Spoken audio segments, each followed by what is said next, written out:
From Chicago's Can TV, a look at the week's events is reported in the newspapers, in the blogs, and online, and on radio and TV. This is Chicago Newsroom.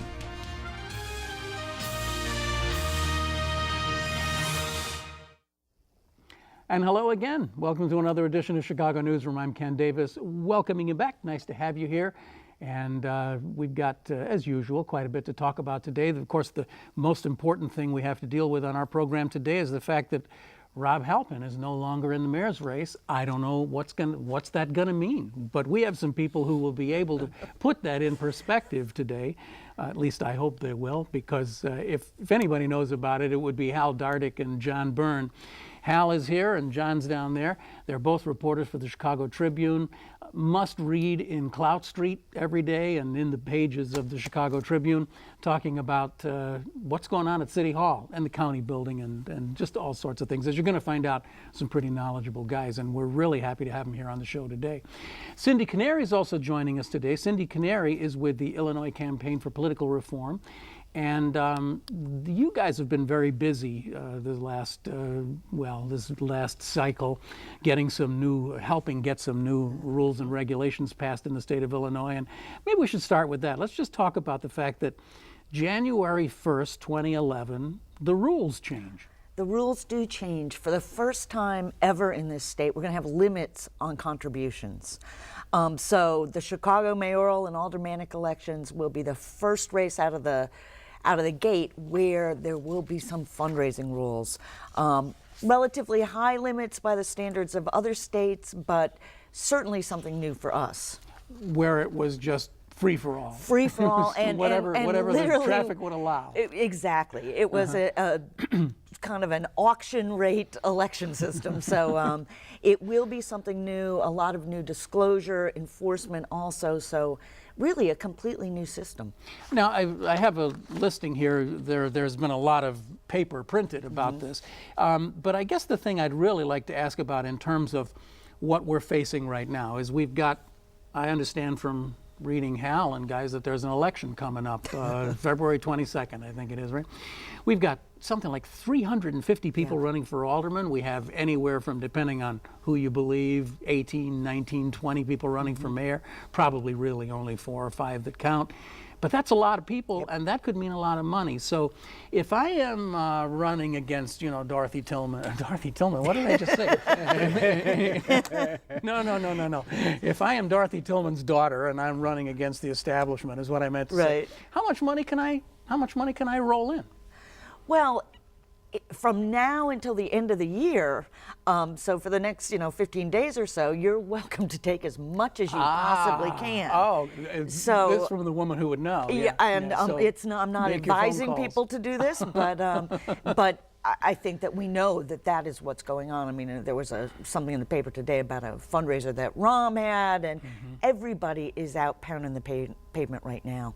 Come January 1st, the limits are going to be set at $5,000 from an individual, $10,000 from a corporation or union, and as much as $50,000 from a PAC. Very few aldermanic candidates traditionally raise money in those huge increments. Right. So it really, I think, probably has more impact on the mayoral than it will on traditional patterns with the alderman. But the one exception to that that we've seen is SEIU, which has been a big player in these elections, moving money, putting in staff and personnel. So, that's something to look at in light of the limits. Well, one of the reasons I think that Dart may have gotten out of the race is Rahm Emanuel hit the ground so fast and raised millions of dollars right away, or at least had commitments for that kind of money. And Dart's looking at that and saying, well, I still have to run for sheriff, and by the time I'm done with that, will I be able to even keep up at that point? Right, and not to mention that Rahm had $1.2 million that he could just move over from one account to another. Right. And would that change? Because those funds were raised under federal limits, which are even lower limits than we have in Illinois, they can be moved over and consolidated. The one thing that does change is he can't now use these two funds to raise money. Okay.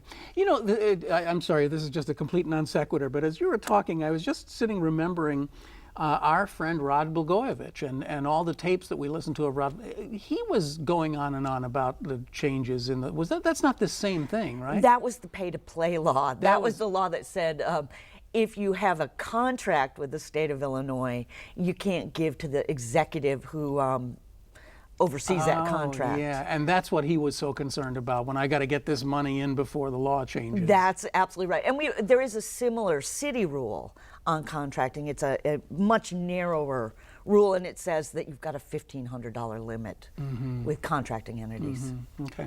So you guys have written about SEIU and SEIU talking about coming in with some money for candidates and that. Is that going to make a difference one way or the other? They've kind of said they're gonna lay back a little bit more this time after the Walmart situation was more or less settled in the past year. I think we may see them continue to support some candidates they supported in the past, but I don't think they're going to go out hunting for new seats. At least they've said they're gonna do less of that this time around. They are doing some evaluations now to see who they back. I don't think they'll be out of the race, but I don't think it'll be this sort of union-backed set of candidates versus the establishment set of candidates that we saw when the whole Walmart battle was going on. Although, if you look at what happened in the recent county board race, they were far and away the largest contributor to Toni Preckwinkle in that race. She accepted hundreds of thousands of dollars either in donations to her campaign fund or in-kind services from the union. So they played a role from local politics all the way up to President Obama. Now, I found it really interesting that, and correct me if I'm misinterpreting this, but the way I read it, they were saying that they're going to sit out the mayor's race until the runoff, which I immediately assumed meant that they just know that Rahm is going to win it, and there's no point in putting any money on the table, and there's no real need for them to participate. And why waste their money? Does that make any sense? I mean, is there any point for anybody putting money on the table for anybody other than Rahm Emanuel at this point? Well, yes, it's a democracy, isn't it? Yeah. See, there you go. You do-gooders. I'm surprised by that myself. Because you're going to get in there and you're going to back the candidate you think is going to be best to your employees, right? And maybe they're content in some manner to let Rahm, even though Rahm has said some nasty things about the unions at times, when in the heat of battle. Legislative battle. Well, I mean, I guess we go around and around and around on this mayor thing often in jest, but I mean, I think the question has to be asked at this point whether some series of people with serious deep pockets could decide to fund, Del Valle or Chico or somebody, and that they could actually begin to make that person more of a contender. Is it too late for that?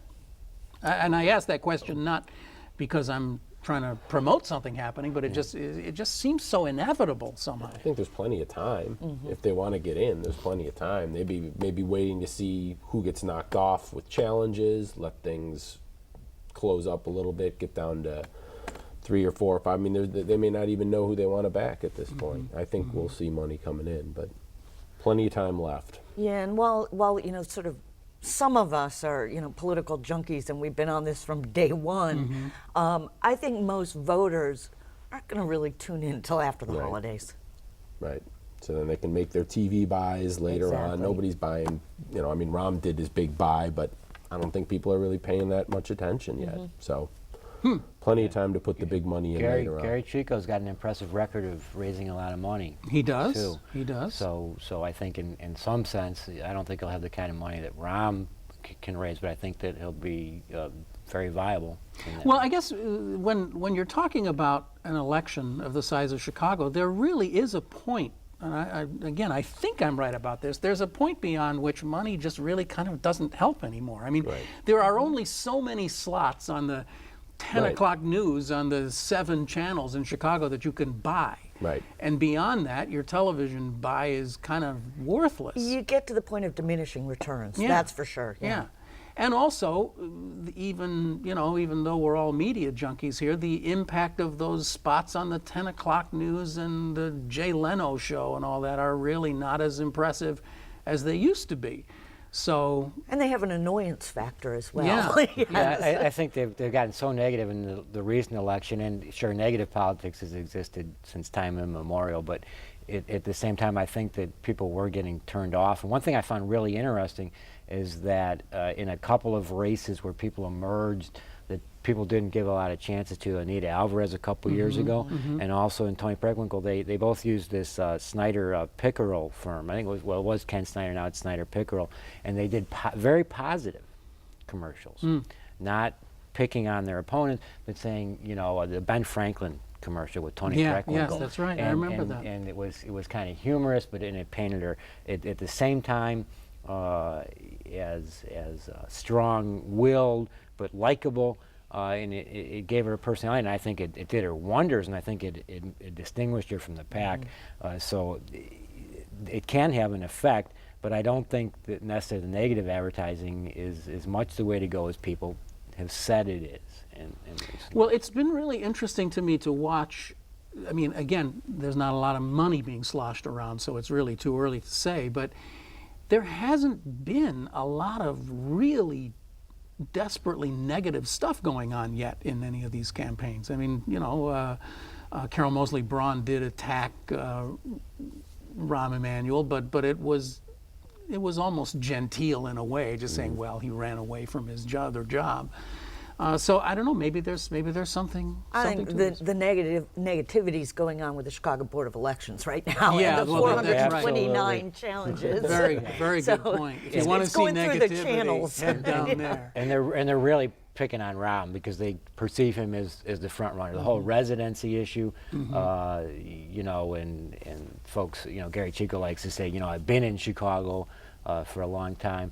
My kids have been in the school. He's still not saying it by name. He's still not saying, Rahm, put your kids in the schools. He's just kind of letting it hang Miguel out Del Valle there. did the same thing. I'm a product of, and my kids are a product of. There's a kind of a humorous YouTube ad going on. John and I were looking at it yesterday, and I think it came out of the Gary Chico campaign, and it shows Rahm, it shows a statement from Rahm talking about his transparency and how he's all in favor of transparent, open government, and then they have they have like handheld images of his operatives appearing at events that Gary Chico was holding, and then somebody asking him, well, who are you with? Well, I'm just a student. And Really, they put that up? yeah, my name's Jim. Jim who? Well, just Jim. And these are all I'm just here to people. learn more. Just here to learn more. What do you mean you're here to learn? I'm just here to learn more.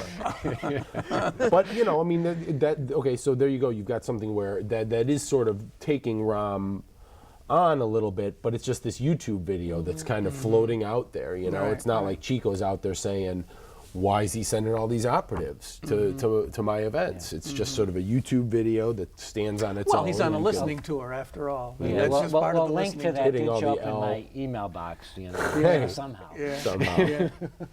Bert Oldelson is an interesting character. We've talked about him. He's the guy who's kind of leading the challenge against Rahm at this point.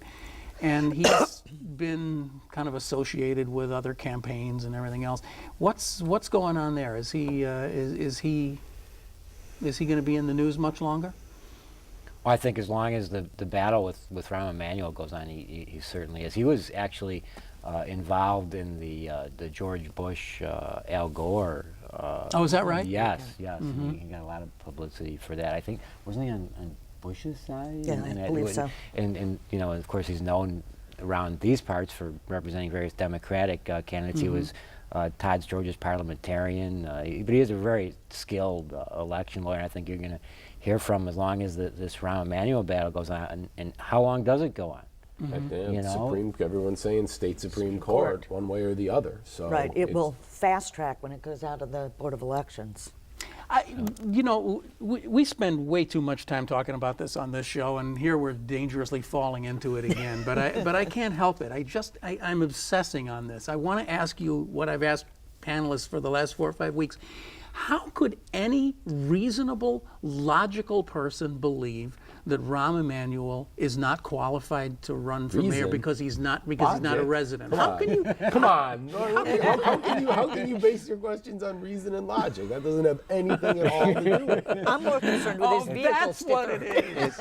I mean, honestly, really. I mean, look, I don't even know that the people who are mounting these challenges really even. I mean, obviously they would love to knock him off the ballot, but at the end of the day, they just want to make him answer questions about being a carpetbagger. So they just want to harass him. But why not? I mean, why not? Well, and a big part of these challenges are to distract candidates, to drain resources, to change the narrative.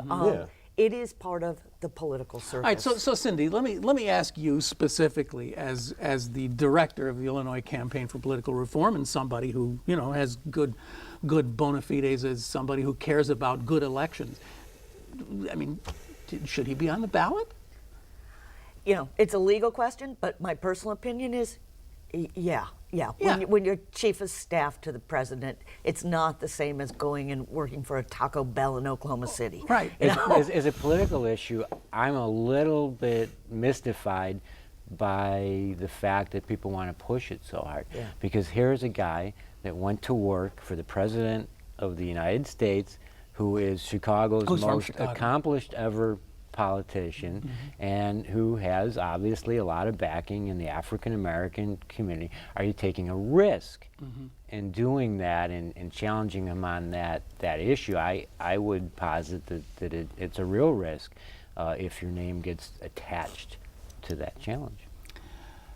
So I really had hoped that we would get to talk today about some of the more significant races that are going on at the ward level. And I did manage to print out this morning the Progress Illinois' latest list. Look at this, of all the people who are running for alderman, all 350 people or whatever it is, 340, who are running for alderman today. There are some of these where there are 15 people running in one ward. The 24th ward, it just seems like there's 23 people in the 24th ward. All have been challenged, though. So. 23 people. So, and of course, then we have the three wards where Dick Mell and Pat O'Connor and Brendan Riley are downtown. not challenged at all. But when you're sitting back and you're looking at this, guys, where are the races where there's really interesting stuff going on? Well, there's 9 open wards. It's hard to say how interesting some of them are because there are people that are sort of anointed and have organizations behind them and will do real well. Like in the 19th ward, a historically strong Democratic political ward, Virginia Rugai is leaving, but her committeeman Matthew O'Shea is running. You got to imagine he's going to have a leg up in that race. But there are some where Helen Schiller left near Uptown there.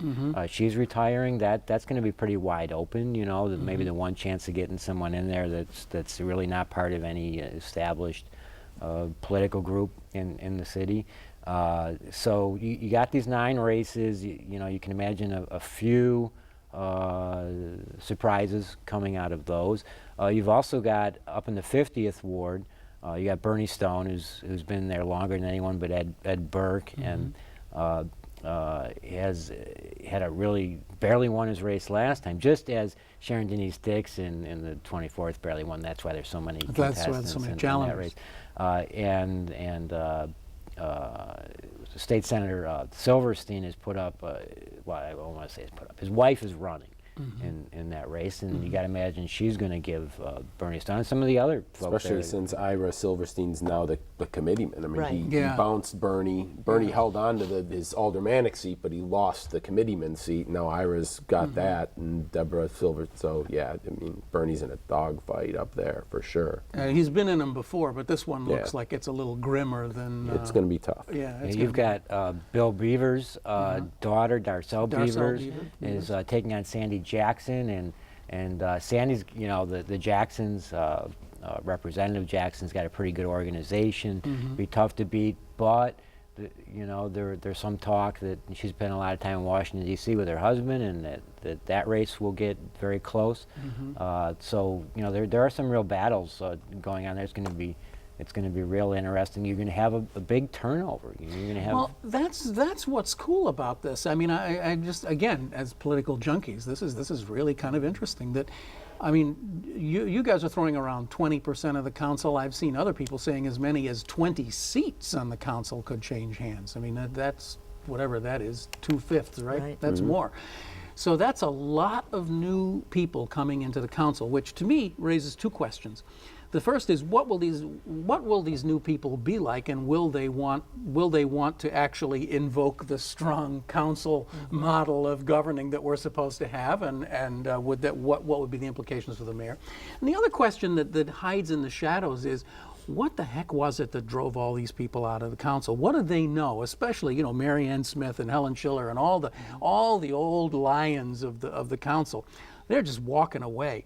They must know something that they're not telling us about what kinds of choices this council is going to have to make. It's not a fun time to be in governance in this city or anywhere in America, for that matter, because of the economic downturn. There's not a lot of room left for innovation. What the council is going to be grappling with for years to come is the budget and cutting costs, and it's going to mean reductions in services. It's going to mean new revenues from someplace.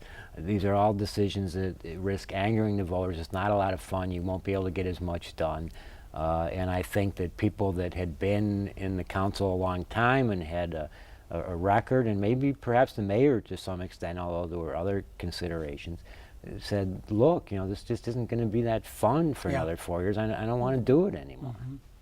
The mayor was at the, I thought it was so funny when he was at the Ed board after he had... For the Tribune? Yeah, for the Tribune, after he'd announced his budget, and somebody said to him, well, look, you've been tapping into all these funds for the long term, for the meters and the Skyway, you're draining these things.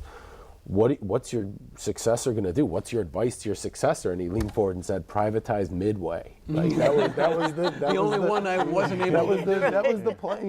That's what he said. Like, the next year he comes in, we're ready to go. Privatize Midway. Right. Privatize Midway. And like these, at a time when clearly the electorate is a little bit peeved about this whole privatization thing. Yeah. He's saying the best option for the next guy and for the city council is to just keep selling forward. stuff. Go forward. Well, I've had some interesting conversations with politicians, one in particular who basically just said it that way, that there is going for this office or for an office like this in this next cycle is going to be nothing but heartache. It's going to be, you're going to be cutting people, you're going to be cutting programs, you're going to be making everything smaller. There isn't going to be any expansion of anything.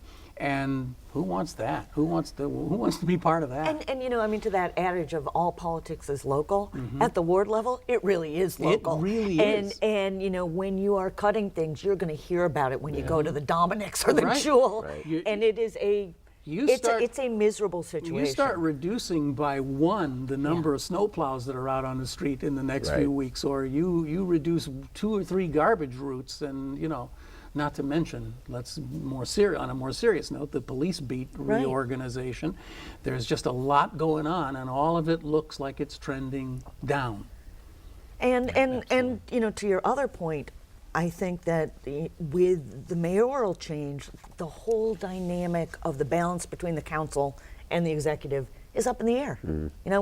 Who knows if we're going to go back to sort of loggerheads with the... I don't think we'll see council wars. I don't think we'll see that racially charged atmosphere. At least I hope not. I think we've gotten beyond that in a lot of ways.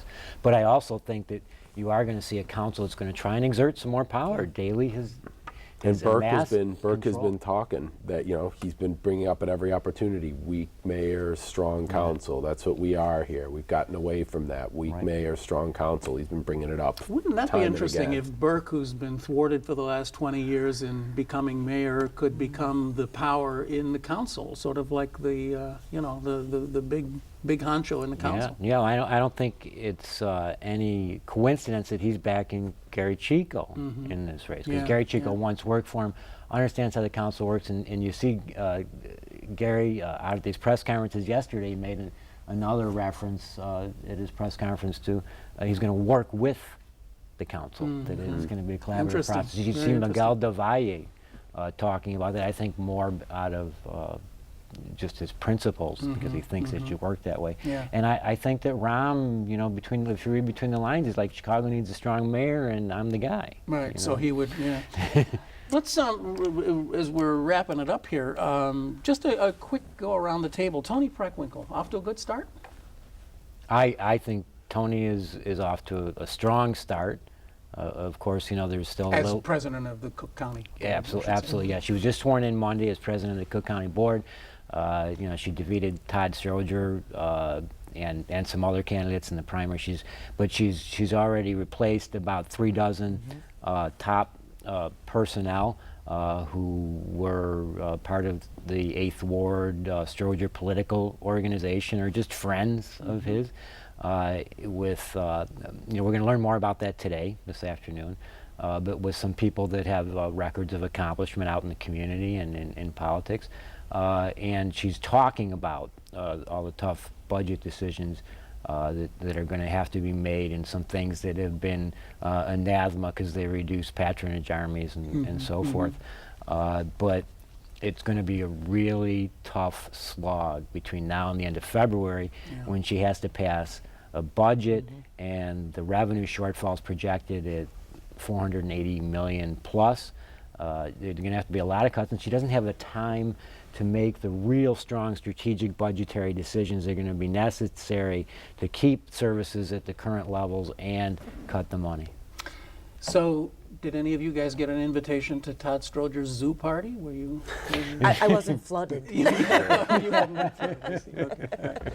Well, it's going to be a really interesting thing to watch, and I hope we'll be able to invite you back a bunch of times more to see this as it all begins to string out.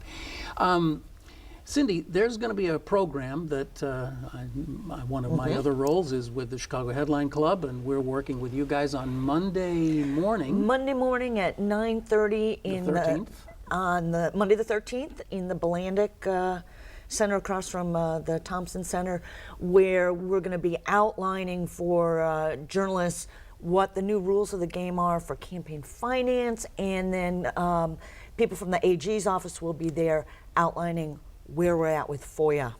So I think it's this is a good show. A lot this of is good gonna information. Be, right, for if you are a political junkie or a journalism junkie or a journalism student or people like this, you got to be at this thing. Yeah, the only thing I would ask is give us a call if you want to come, because there's security in that building. Right. Okay. And bring your own coffee. And bring your own coffee, because there are rules in that building. Right. All right, well, I want to thank Hal Dardick and John Byrne and Cindi Canary for being here today on Chicago Newsroom. It's been a really interesting discussion, and of course it will continue on. You've been watching Chicago Newsroom. It's a community service of CAN TV right here on CAN TV. You can find us here on cable. But as you well know, you can see this and other programs online at cantv.blip.tv. You can check us out there. And even better yet, you can subscribe at iTunes. So do that and walk with your iPod and listen to us, okay? I'm Ken Davis saying thanks so much. We'll see you next time on Chicago Newsroom. Thanks for joining us.